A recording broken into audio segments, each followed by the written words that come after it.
Salve, salve, Monster! Suave na nave!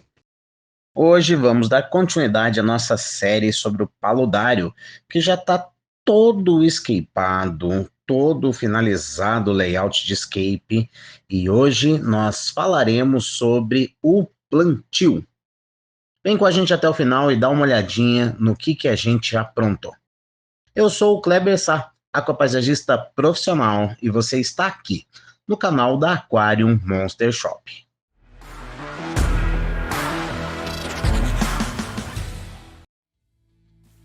Bom, você está vendo aí que estou no mesmo dia que eu tinha parado no vídeo anterior e comecei o plantio.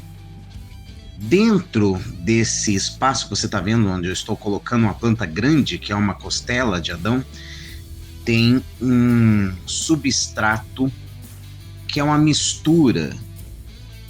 Então nós fizemos uma parte embaixo com argila expansiva, cobrimos essa argila expansiva com lamperlon e misturamos terra com sphagnum e fizemos assim um substrato bastante aerado e bastante rico, onde a água que vai ser depositada vai ser drenada e vai para lá na argila expansiva. Não precisa de rega constante, é um substrato feito para reter uma certa quantidade de umidade sem que seja excessiva. Então nós vamos começar com esse plantio, tentando caprichar tanto dentro desse espaço retangular que está dentro do paludário com terra, quanto nos galhos. Eu estou adicionando um pouco mais de terra, fiz ali um preparado de terra misturado com pó de casca de coco e estou apenas complementando aquele espaço.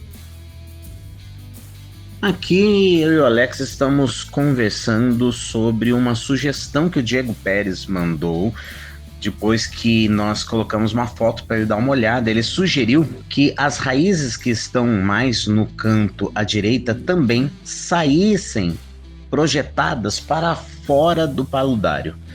E nós vamos fazer isso, afinal de contas a ideia é bem legal e realmente aumenta o impacto visual. Então a gente vai dar uma pausazinha no plantio para projetar essas raízes e ter assim um layout mais imponente ainda. Eu estou chegando aqui com o inhame roxo. Essa é uma planta que fica muito bonita quando há luz intensa. Esse paludário ainda não está com iluminação, mas nós vamos colocar luminárias da Chihiros, WRGB, para poder ter uma luz de qualidade e fazer com que todas as plantas tenham uma possibilidade de uma fotossíntese com qualidade. Olha que bonita a folhagem do inhame roxo. Não é só o inhame que é roxo, as folhas também são, e quanto mais luz elas recebem, mais intenso e profundo fica a coloração roxa delas. E vale lembrar que essa é uma planta que pode ser feito o plantio tanto em substrato seco quanto em substrato de lagos. É um inhame e de fato precisa de muita água, então se você quiser usar em lagos, desde que você não tenha carpas que vão acabar comendo a folhagem dela, é possível fazer o plantio. O cultivo dessa planta, que inclusive é um inhame que dá para comer, geralmente é feito em lugares bem alagados. Agora, é importante salientar, caso você resolva reproduzir essa planta, que não dá para comer assim, só cozinhar e pronto. Tem uma maneira específica, porque ela pode ser uma planta, inclusive, esse inhame pode ser tóxico, então tome cuidado se você resolver fazer uma receitinha de inhame roxo. É melhor dar uma estudada a respeito do assunto antes. E se você está me vendo agora de calça, é por quê? Porque já é outro dia, senhoras e senhores. Estamos já no 5º dia fazendo esse paludário. Estamos colocando as raízes que nós queremos que tenha uma projeção saindo para fora do paludário. E para disfarçar bem a conexão, nós não usamos muito papel higiênico, ou usamos, mas por cima, você está vendo que eu estou com um pacote na mão, isso aí é pó de casca de coco. Então nós colocamos ele por cima do papel higiênico para poder ficar com uma coloração mais natural e uma textura de planta, afinal de contas é pó de casca de coco. Então tem cor, aparência, textura de planta. E isso faz com que o acabamento seja mais fino. Então é um material que eu recomendo usar. Aí nós terminamos de colocar as duas raízes que se projetam para fora do paludário. Estamos apenas fazendo algum ajuste, vendo se de repente vale a pena colocar mais alguma raiz retorcida para dar uma textura, mas estamos bem satisfeitos com o final desse layout de hardscape e agora é começar a inserir as bromélias. A partir daqui eu vou adicionar as bromélias que estão maravilhosas. Nosso fornecedor de fato tem um trabalho magnífico com várias espécies de bromélias e nós vamos colocá-las nos troncos. São plantas epífitas que não precisam de substrato. Então nós vamos encaixar e colocar apenas um sphagnum, um pó de casca de coco e coisas do gênero para que haja alguma retenção de umidade para quando nós formos regar todo o sistema, ela ter alguma retenção ali de água. Não que necessariamente precise, aliás, cuidado, não pode encharcar bromélias. Por outro lado, nós estamos fazendo uma coisa aqui que ainda não apareceu a imagem, mas daqui a pouco você vai ver. Nós vamos musgar. Pois é, o que significa musgar? É um verbo que a gente inventou para descrever o ato de colocar musgo em troncos e em rochas. E nós vamos musgar esses troncos todos com sphagnum vivo. E o sphagnum vivo, sim, gosta, precisa de um ambiente bem molhado, bem encharcado. Sendo assim, a gente vai tentar encontrar um equilíbrio depois na rega, porque nós queremos deixar realmente esses troncos encharcados, mas cuidando para que não haja abundância de água, retenção de água nas raízes dessas bromélias. Então, boa sorte para a gente. Então é um trabalho bastante repetitivo, porque nós vamos colocar bromélias em toda a extensão desses galhos, inclusive inserido nas rochas, e vamos colocar um pouquinho de substrato, sphagnum seco, com pó de casca de coco, para que haja alguma retenção de líquido, e isso vai ser um trabalho bem demorado. São várias espécies para a gente poder ter uma variedade de cores, de formatos, de tamanhos, para conferir bastante textura nessa montagem. Conforme nós vamos adicionando as plantas, o paludário vai tomando um aspecto muito bonito. Se tem uma coisa que faz diferença em qualquer tipo de layout, é densidade de plantas. E nós vamos aqui simular uma densidade de plantas adicionando várias bromélias, musgos, algumas avencas, samambaias, plantas epífitas no geral, e briófitas também, como os musgos. Mas o tempo é que vai fazer esse paludário ter um aspecto inacreditável.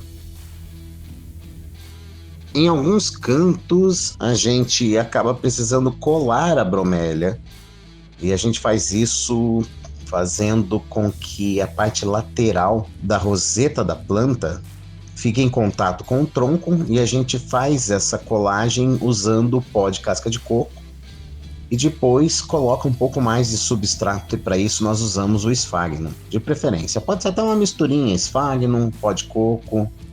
Às vezes até mesmo você pode colocar um pouquinho de substrato fértil moído. Também existe essa possibilidade. Olha só como tá ficando, gente. Tá pegando muita densidade de planta, não tá? Isso ajuda tanto no aspecto, deixa realmente com uma aparência de algo bem nature. E o segredo praticamente de qualquer montagem, como eu já falei aqui, tanto de paludários, terrários, aquaterrários ou aquários, é densidade de planta, sempre. A partir daqui eu começo a colocar sphagnum em alguns troncos, e não só sphagnum, mas também um musgo mais claro, quase branco, conhecido como musgo esponja. E eu vou revezar esses dois musgos principalmente, além de alguns outros musgos terrestres, com o mesmo objetivo de conferir textura. Quanto mais textura nós tivermos nas nossas montagens, mais a gente vai conferir um aspecto de algo natural. Uma coisa que é fato é que nessa montagem gigantesca eu usei muita super cola. Eu acredito que devam ter sido usadas aí uma caixinha de 10 potinhos de cola, super bonder. Não era super bonder, era tech bond, mas de fato foi bastante, viu? Porque nós musgamos praticamente todos os troncos. Bom, agora você está vendo aí que eu estou com uma nova camisa, o que significa que sim, é outro dia. Você está percebendo também que já existe uma boa densidade de musgos nos galhos. Essas coisinhas brancas que você está vendo aí nos galhos pendurados são musgo esponja. E eu resolvi deixá-los assim com um aspecto mais de pendurado, porque na natureza ocorre fenômenos como, por exemplo, é um musgo também, chama-se barba de velho, deve ter um nome científico, eu confesso, não sei o nome, mas é um musgo bastante comum, principalmente aqui no Paraná. E ele cresce assim, caído. Nós não usamos nessa montagem, mas futuramente talvez a gente acabe colocando. E você vai ver também que tem umas pequenas tilândicas. Por exemplo, no canto direito, no galho que está sendo projetado para fora, tem duas tilândicas verdes e tem também algumas rubras que também vão entrar e compor a textura de plantas epífitas dessa montagem. E se você está curtindo o que você está vendo, já deixa o seu like. Ajuda a gente a atingir outras pessoas para atrair essa galera toda para essa nobre arte do aquapaisagismo. Você vê que eu me abaixo, pego um montoado de musgo e eu parto ele no meio. O que eu estou fazendo? Esses esfagnos podem vir com um musgo bem comprido. Eu estou usando as minhas próprias mãos para tirar metade desse musgo e mantendo os musgos bem presos na minha mão para que eles não percam a densidade. Tá? Vou chamar de fio, ok? Mas tá um fio de musgo do lado do outro compactado. Então, para não ficar muito comprido, eu tiro entre aspas, raízes. Musgos não têm raízes, ok? É só para entender.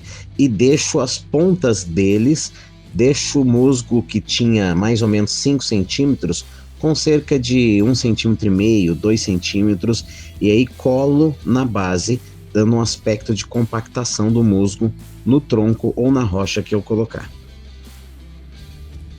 Você já montou alguma vez um terrário na sua vida? Qual foi a sua experiência? Quais plantas você usou? Deixa aqui nos comentários. A gente quer saber o que você fez. Agora eu estou adicionando algumas samambaias, principalmente nas frestas de algumas rochas. Essas samambaias precisam de uma certa quantidade de substrato. Então a gente vai usar esfagno, pó de coco, mas eu preciso de fato colar uma parte do rizoma desse substrato nas rochas, porque elas são plantas que se agarram na rocha, é um tipo de samambaia que gostam de se adesivar ali. E o Daniel está me ajudando a colocar essas plantas epífitas, tirando boa parte do substrato e deixando os rizomas, deixando um pouco das raízes. Eu ensinei o Daniel a fazer a mesma técnica com os musgos e pedi para ele me ajudar, afinal de contas é muita raiz para musgar. E ele está fazendo e fez com muito esmero e capricho um musgamento, olha aí, já colocando o verbo no gerúndio, de várias raízes ali do lado dele. Enquanto isso, eu ajeito mais uma samambaia para adicionar na montagem. Olha só como os galhos estão com uma quantidade densa de musgo. Isso realmente tem um aspecto muito agradável. Esse foi um trabalho que me deixou bastante cansado, exausto. Mas toda vez que eu olhava para um galho e percebia que ele estava ricamente cheio de detalhes, como era compensador. De fato, a natureza deixa a gente num êxtase que não tem como explicar. Bom, gente, estamos aqui agora ajustando os detalhes finais, colocando um musgo aqui, uma limpeza ali, arrumando o posicionamento de uma ou outra bromélia. E estamos chegando ao final desse trabalho. O próximo passo é colocar água, ciclar e finalmente habitar de peixes. Em breve nós vamos soltar um time-lapse de toda a montagem do zero até o final e eu espero que você goste. Enquanto isso, se você não sabe qual é o primeiro vídeo dessa série, não se preocupa, ele vai aparecer daqui a pouquinho aqui, ó, nesse canto. Muito obrigado, galera, espero que você tenha gostado e até o próximo vídeo.